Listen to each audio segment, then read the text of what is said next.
The Meiklejohn Civil Liberties Institute was founded in 1965 by Anne Fagan Ginger, an attorney who successfully fought the infamous Red Scare in the 1950s. In 1964, she became a leader in the free speech movement and founded the Meiklejohn Civil Liberties Institute as a resource for social movements. Alexander Meiklejohn was one of the most ardent advocates of freedom of speech, and the work of Alexander Meiklejohn, Anne Fagan Ginger, the free speech movement, and the Meiklejohn Civil Liberties Institute are integral to the victories leading to the freedom of speech we enjoy today. The Meiklejohn Civil Liberties Institute does not limit its advocacy of human rights to the rights enumerated in the Constitution, but further believes that we are also entitled to health care, housing, a living wage, higher education, and opportunities enabling all people to thrive. The Meiklejohn Civil Liberties Institute innovated the field of peace law, which breaks through the traditional separation between domestic and international law, seeking to ensure that nations pledge to settle their international disputes by peaceful means.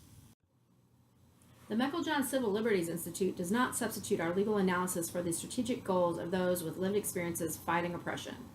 Because of this, you will never see us engage in strategies designed purely to obtain legal precedent or to create policies based on purely academic analysis.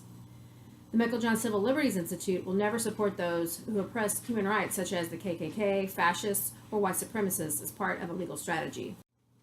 Our efforts to provide educational resources for human rights advocacy has led the Meiklejohn Civil Liberties Institute to work with members of oppressed communities and social movements to submit reports to international committees responsible for human rights monitoring.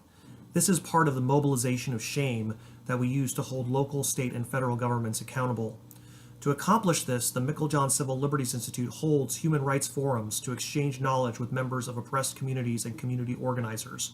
This exchange of information allows community members to learn about their rights under the law while ensuring that the Meiklejohn Civil Liberties Institute learns about the lived experiences of these communities, their goals, and their strategies so that we can understand and follow their leadership. Recently, Anne Fagan Ginger stepped down as the executive director of the Meiklejohn Civil Liberties Institute. She continues as the intellectual force inspiring the next generation of leadership emerging from the communities with whom we collaborate. Stephen DiCaprio, the founder of Land Action, who is a formerly homeless advocate for landless people, is our new development director, assuming responsibility for our daily operations. Organizers from the Alan Bluford Center for Justice, which fights police brutality and mass incarceration, have been leading within our current effort to mobilize against racism as we conduct human rights forums to prepare reports to the UN Committee on the Elimination of Racial Discrimination. I think Meiklejohn Civil Liberties Institute has an opportunity now, and really a responsibility, to talk to every single person of all ages, races, religions, nationalities, background, education, all kinds of people. Talk to them about the importance right now, every day, of talking about human rights for everyone, because they are being attacked in all new ways by the present administration in Washington and in many cities and counties. And in a few years, we will not have even the rights we have today if we do not go forward. And there are many people today, non-citizens, for instance, immigrants, who are desperately afraid of being active in anything for fear they'll be deported. Well, we all have to tell them that every one of us, except those who are Native Americans, are originally from immigrant families. And every one of us, therefore, has a responsibility to work with all the newer immigrants. I think every person of color, black, brown, yellow, or red, has an opportunity to know that Meiklejohn will be helping them.